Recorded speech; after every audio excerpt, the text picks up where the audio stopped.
नमस्कार। आज हम कक्षा 12वीं की पुस्तक स्वतंत्र भारत में राजनीति के अध्याय 6 भारत में सामाजिक तथा नए समाज के आंदोलन के भाग 2 पर बातचीत करेंगे।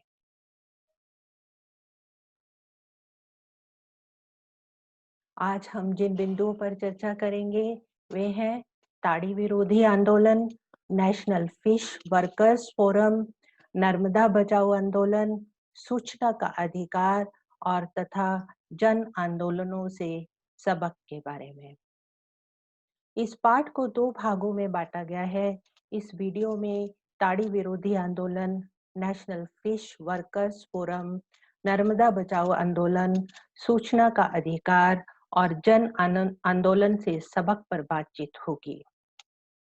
पहली वीडियो में जन आंदोलन क्या होते हैं, नक्सलवाड़ी किसान विद्रोह, चिपको आंदोलन, दलित पैंथर्स आंदोलन और भारतीय किसान यूनियन के बारे में हम चर्चा कर चुके हैं। 5वां बिंदु है ताड़ी विरोधी आंदोलन। ताड़ी यानी शराब विरोधी आंदोलन की शुरुआत आंध्र प्रदेश के नल्लोर जिले के दुब्बरगंटा गांव से हुई। लगभग 5000 गांवों की महिलाओं ने इस आंदोलन में भाग लिया।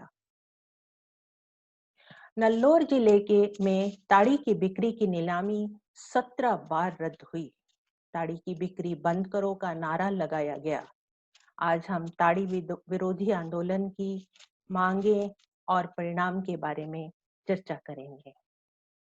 इनकी मांगे थी, शराब की वजह से लोगों के स्वास्थ्य खराब हो रहे हैं और इसकी वजह से आर्थिक कठिनाई हो रही है, अतः ताड़ी की बिक्री बंद की जाए।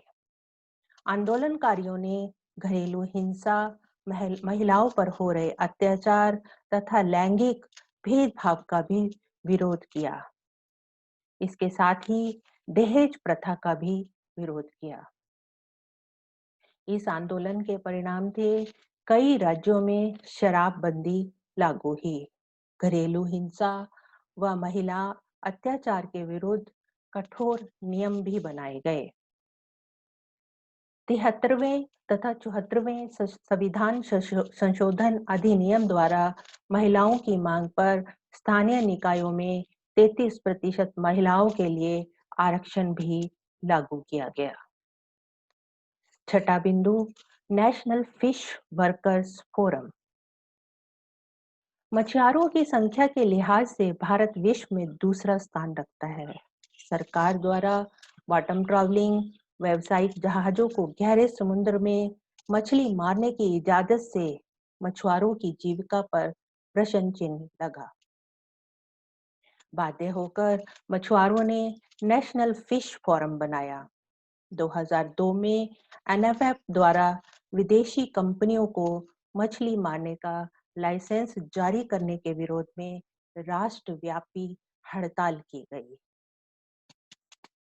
इस फोरम ने मछुआरों की जीविका की रक्षा, उनके जीवन को बचाने के लिए अनेक कानूनी लड़ाइयां लड़ी तथा विश्व के समधर्मा संगठनों से हाथ मिलाया। 7वां बिंदु, नर्मदा बचाओ आंदोलन। नर्मदा घाटी विकास परियोजना में मध्य प्रदेश, गुजरात व महाराष्ट्र से गुजरने वाली नर्मदा व सहायक नदियों पर 30 बड़े, 135 मझोले तथा 300 छोटे बांध बनाने के प्रस्ताव के विरोध में नर्मदा बचाओ आंदोलन शुरू हुआ। आज हम इस आंदोलन की लाभ, विरोध, मांगे, प्रमुख नेता और परिणाम के बारे में बात करेंगे। इस आंदोलन के कुछ लाभ हुए वे हैं, गुजरात के बहुत बड़े हिस्से सहित तीनों राज्यों में पीने की पानी, सिंचाई तथा बिजली उत्पादन की सुविधा मुहैया कराई गई। कृषि की उपज में गुणात्मक सुधार किया गया। बाढ़ और सूखे की आपदाओं पर अंकुश भी लगाया गया। इस आंदोलन का विरोध करने वालों का कहना था, इन परियोजनाओं का लोगों के पर्यावास, आजीविका, संस्कृति और पर्यावरण पर बुरा प्रभाव पड़ता है। परियोजना के कारण हजारों लोग बेघर हो जाते हैं। जिस प्रकार इस परियोजना से 245 गांवों के डूब के क्षेत्र में आने तथा 205 लाख लोगों के बेघर हो जाने की आशंका थी।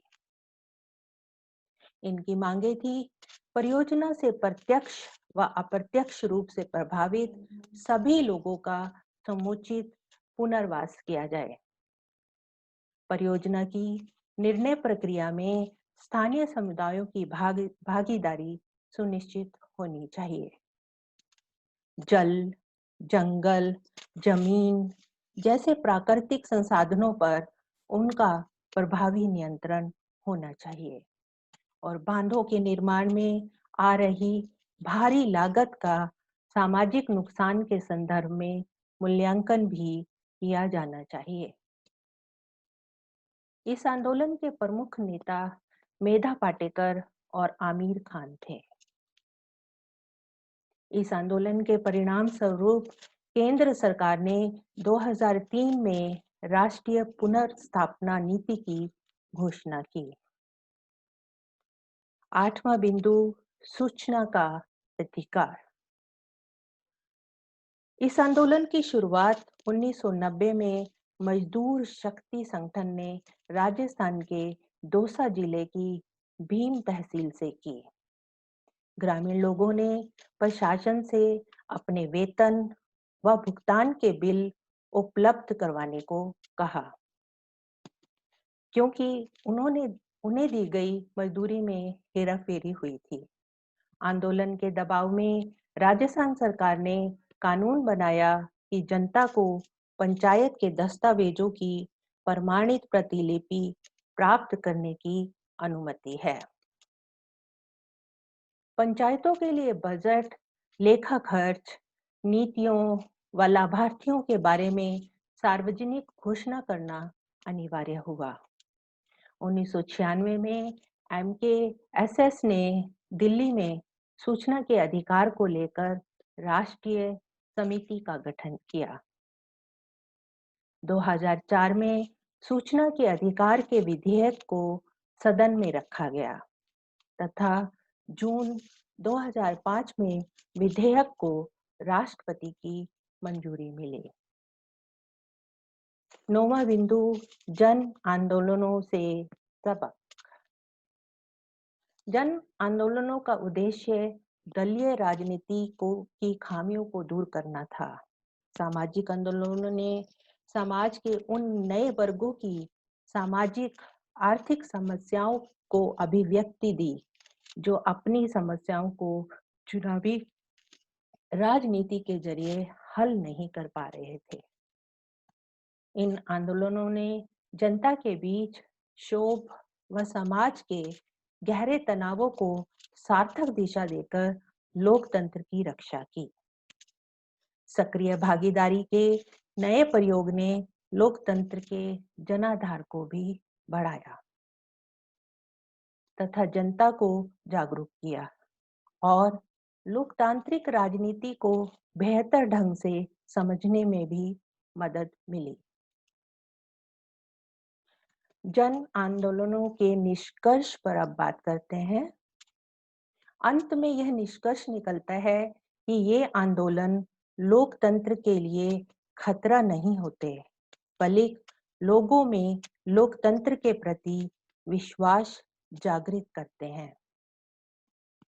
इनका उद्देश्य दलीय राजनीति की खामियों को दूर करना होता है, अतः इन्हें समस्या के तौर पर नहीं देखा जाना चाहिए। अंत में आज के पाठ की चर्चा में हमने जिन बिंदुओं पर जानकारी प्राप्त की वे हैं ताड़ी विरोधी आंदोलन, national fish workers forum, Narmada बचाओ आंदोलन, सूचना का अधिकार और जन आंदोलन के सबक। इस पाठ की पाठ्य सामग्री निम्नलिखित लिंक पर उपलब्ध है। अगली वीडियो में अगले पाठ की चर्चा करेंगे। Thank you for your kind attention.